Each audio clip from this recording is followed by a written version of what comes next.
बिस्मिल्लाहिर्रहमानिर्रहीम। आज की वीडियो आप सबके लिए बहुत इंपॉर्टेंट है। आप मर्द हैं या आप खातून हैं, हरासमेंट को लेके आज की वीडियो आपके नॉलेज में इजाफ़ा कर सकती है। उसकी रीज़न ये है कि आज की वीडियो में मैं आपको एक ऐसा दरिंदा शख्स वीडियो में दिखाने वाला हूँ जो कहने को मौलवी है, उसके चेहरे पे सुन्नत रसूल भी है, लेकिन उसने गन पॉइंट पर एक मासूम बच्चे के साथ बदफेली की है। ये बात करने से पहले ये जानना बहुत ज़रूरी है बीइंग अ पेरेंट्स आप सब के लिए कि जब हम खुद अपने बच्चे को सेक्स एजुकेशन नहीं देते ना, गुड टच और बैड टच क्या है ये नहीं बताते, तो फिर कोई और बताता है। खानेवाल का ये वाक़या है जहाँ पे एक मौलवी ने बच्चे के साथ, मदरसे के बच्चे के साथ बदफेली की है। उस बच्चे के वालिद ने जो मुकदमा दर्ज कराया उस FIR के मुताबिक वो मदरसे गया अपने बच्चे को लेने के लिए, तो पता चला कि वो यहाँ पे है ही नहीं। फिर मज़ीद इन्वेस्टिगेट किया तो पता चला कि इसी मदरसे के साथ एक छोटा सा घर है, वहाँ पे बच्चा मौजूद है। वहाँ पे गया तो उसने अपनी आंखों से क्या देखा कि 3-4 लोग हैं और ये वाला मौलवी अबू बकर मुआविया नामी शख्स, इसने अपने कपड़े उतारे हुए हैं और गन पॉइंट पर बच्चे के साथ बदफेली कर रहा है।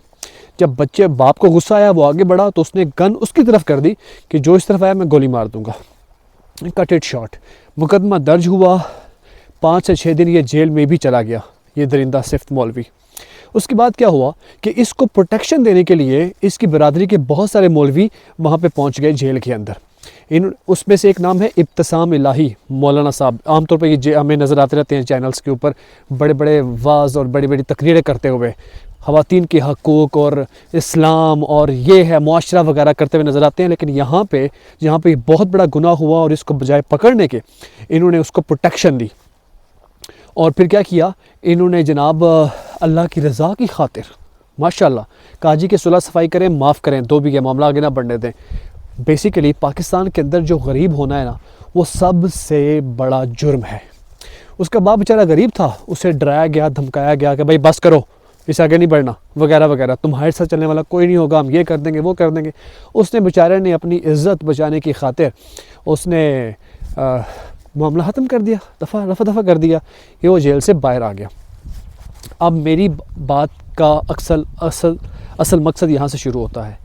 कहाँ पे है चाइल्ड प्रोटेक्शन ब्यूरो, कहाँ पे है मैडम CM जो पतंगबाजी को लेके, जो पौधे लगाने को लेके, जो मोटर बाइक्स की तकसीम को लेके, फ़ोटो शूट करने के लिए और टिकटॉक बनाने के लिए तो वहाँ पे पहुँच जाती हैं, लेकिन इस बच्चे को हिफाजत देने के लिए, तहफ़्फ़ुज़ देने के लिए वहाँ पे कोई नहीं गया। ये मुकदमा रियासत को करना चाहिए था और रियासत को इसको बैक करना चाहिए था। पिछले साल पाकिस्तान में 4,500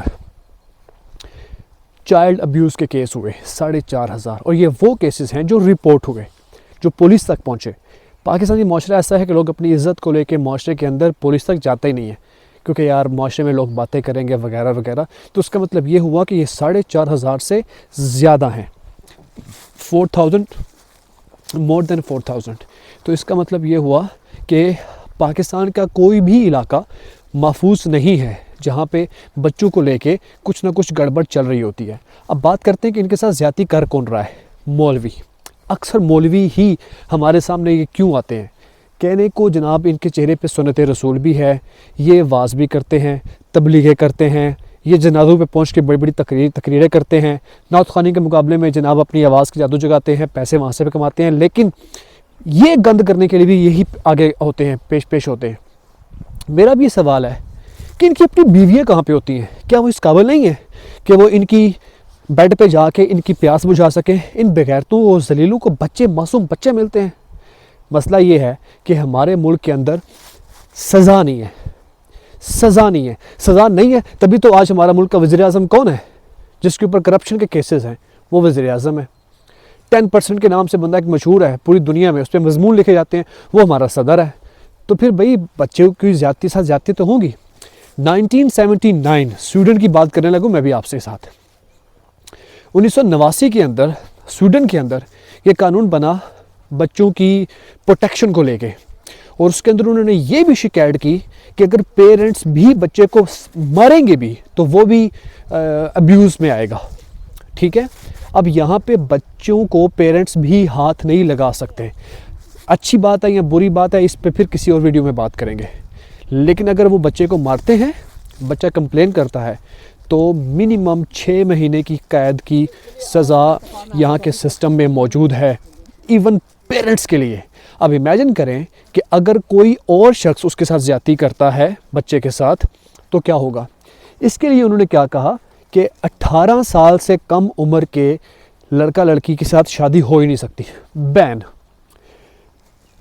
और गर्लफ्रेंड बॉयफ्रेंड भी आप 18 साल से कम उम्र की लड़की को यहाँ पे नहीं बना सकते। ये है यहाँ पे प्रोटेक्शन। अभी तो खैर दिन का टाइम है और ये मेरे लेफ़्ट साइड पे जंगल है। रात के 2 बजे भी यहाँ पे एक लड़की गुजरे, भले वो 17 साल की हो और किसी भी हालत में हो, और यहाँ पे मैं खड़ा हूँ, मेरी जुर्रत नहीं है कि मैं जाकर उसको हाथ लगा सकूँ। यहाँ पे मुझे कोई देखने वाला ना हो, क्योंकि सिस्टम ने ऐसा कल्चर डेवलप कर दिया हुआ है कि मुझे पता है कि इसको हाथ लगा, कंप्लेन हुई तो मुझे इतनी ज़बरदस्त और बुरे तरीके से ट्रीट करेगी यहाँ की स्टेट कि भाई कम से कम मैं 5-6 हज़ार लोगों को बता के जाऊँगा कि भाई ये काम कभी ना करना। यही वजह है कि पिछले 25 साल से आई थिंक मुझे वापस चलना चाहिए, काफ़ी मैं आगे आ गया हूँ। 25 साल से यहाँ पे चाइल्ड अब्यूज़ के केसेस में कमी आई है, क्योंकि सिस्टम ने जब जब केस हुआ सख्त सज़ा दी। हमारे मुल्क के अंदर लोग पड़ जाते हैं, ओ माफ़ करो जी, ओ अल्लाह की रज़ा की खातिर। मौलवी साहब ने कोई तब शर्म नहीं आई कि तब उन्हें अल्लाह याद नहीं आया कि आप एक बच्चे की अपने सुकून के लिए क्या कर रहे हो बच्चे के साथ।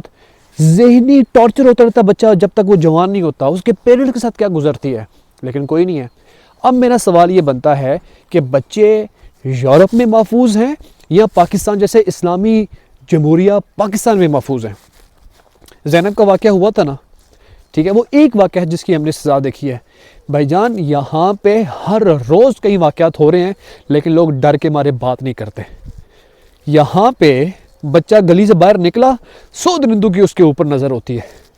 इतने आप लोगों में क्या मैं वर्ड यूज़ करूँ, वीडियो देखने वाले ख़वातीन भी इसके अंदर होंगी। आप लोगों को इतनी अंत आई हुई है कि आप बच्चों को भी नहीं छोड़ते। जाओ दफ़ा हो, जाके बड़े बड़े शहरों के अंदर आप लोगों की जैसे के लिए लोग मौजूद हैं, उनके पास दफ़ा हो जाओ बगैर। तो क्या है नेक्स्ट टाइम आपको क्या करना चाहिए? 2 चीज़ें। एक तो अपने बच्चे को एजुकेट आप खुद करें, माँ बेटी को करे, बाप बेटे को करे। हेजिटेट करोगे तो फ़ायदा कोई और उठाएगा। उसे बताएं सबसे पहले, हाँ भाई तुम्हारी उम्र बड़ी हो रही है, तुम्हें क्या ड्रेस पहनना चाहिए, क्या नहीं पहनना चाहिए, अंडर गारमेंट्स किस तरह के होने चाहिए, कौन तुम्हें टच कर सकता है, कौन तुम्हें टच नहीं कर सकता। मैं तुम्हारा बाप हूँ, ये तुम्हारी माँ है, इसके हाथ लगाने से, बोसा देने से कोई फ़र्क नहीं पड़ता। हाँ फलां अंकल तुम्हें अगर यहाँ से पकड़े, ऐसे टच करे, वगैरह करे, लगाओ मुँह पे रख के दो। ये जब तक नहीं होगी ना एजुकेशन, तब तक ये मसले होते रहेंगे। अब क्या होता है जी कि अब बता तो ना पड़ेगा आपको, ये होता है ना जी हमारे बच्चे तो बड़े अच्छे हैं, बड़े रिस्पॉन्सिबल हैं। नहीं भाई, ये बड़े बड़ी गेम डालते हैं ये बड़े तरीके से। जब भी आप अपने बच्चों को किसी मौलवी के पास या किसी टीचर के पास मतलब उनकी तरफ भेजें, या उनको अपने घर में बुला के आप उनसे पढ़वा रहे हो, भाई पास बैठें, आपने खुद हिफाजत करनी है। और उससे बड़ी बात यह है कि बच्चों को एजुकेट करें, सिंपल इज़ दैट। ठीक है, ये आपका मुल्क स्वीडन नहीं है या यूरोप का एक सिविलाइज मुल्क नहीं है जहाँ पे सख्त सज़ाएँ हो, सज़ाएँ कोई नहीं होती। दूसरी बात, ऐसा केस आप पकड़ लें तो पुलिस में मत जाएं। आई नो कि मैं गलत बात कर रहा हूँ, लेकिन ये अब क्या करें, वरना ये केस ख़त्म ही नहीं हो रहे। पुलिस खुद इनका साथ देती है। पकड़ें, नंगा करें, खोते में बिठाएं, पूरे गांव में घुमाएं, वह सज़ाए। भले उसके चेहरे पे सुन्नत रसूल है और दिल में कुरान मजीद है। जब एक ऐसा शख्स ये गंदी हरकत करेगा ना, तो उस बंदे का कोई एहतराम नहीं है। भाई तुम लोगों ने हमें ये बताया कि बच्चों से किस तरह ट्रीट करना है, या अच्छी या बुरी बात क्या होती है माशरे के अंदर, और तुम खुद ये बेगैरती करोगे तो फिर तुम्हारे लिए भाई सिस्टम में कोई जगह नहीं है। आखिरी बात, लोग क्या कहते हैं जी कि फ़लाँ के बच्चे के साथ हुआ, ठीक है यार उन्होंने भुगतन दो आप ही। जब तक ये माइंड सेट होगा ना, तो बिलीव मी, आज एक का बच्चा जो है ना वो विक्टिम बना, कल को दूसरे का विक्टिम बन सकता है। तो इसका सिंपल जो वो सलूशन है वो ये है कि जब इस तरह का वाक़या हो जाता है ना, तो पूरे के पूरे लाइक मोहल्ले को या पूरे के पूरी उस कम्युनिटी को सपोर्ट करना चाहिए इस वाक़े को लेके। ये नहीं कि भाई उनका वाक़या उनको निपटने दो, ऐसा नहीं होने वाला। बाकी बोलो ना कि मैडम सीएम कोई एक्शन लेगी या रियासत कोई एक्शन लेगी, वो होने वाला नहीं है। मैं मायूसी की बात कर रहा हूँ, लेकिन भाई जब तक ये गंदे चेहरे हमारे ऊपर हैं, ये ऐसा ही होने वाला है। तो आप लोगों की आज की व्लॉग के बारे में क्या राय है मुझे ज़रूर बताइएगा, नीचे कमेंट ज़रूर कीजिएगा। इट्स वेरी वेरी इंपॉर्टेंट, ताकि हम अपने बच्चों को महफूज बना सकें पाकिस्तान जैसी स्टेट के अंदर, जिसका ऊपर लेबल क्या है, इस्लाम के नाम पे बना है, जहाँ पे हज़ारों लाखों मसाजिद हैं, दिन रात तबलीग हो रही है, लेकिन इस तरह के दरिंदे लोग अपनी हवस बुझाने के लिए छोटे बच्चों का इस्तेमाल करते हैं। अपनी राय का इज़हार कीजिएगा, मैं इंतज़ार करूँगा। मेरे पेज को फॉलो भी कीजिए ताकि डिफरेंट किस्म की इंटरेस्टिंग वीडियोस मैं आप तक पहुँचाता रहूँ। अल्लाह हाफ़िज़।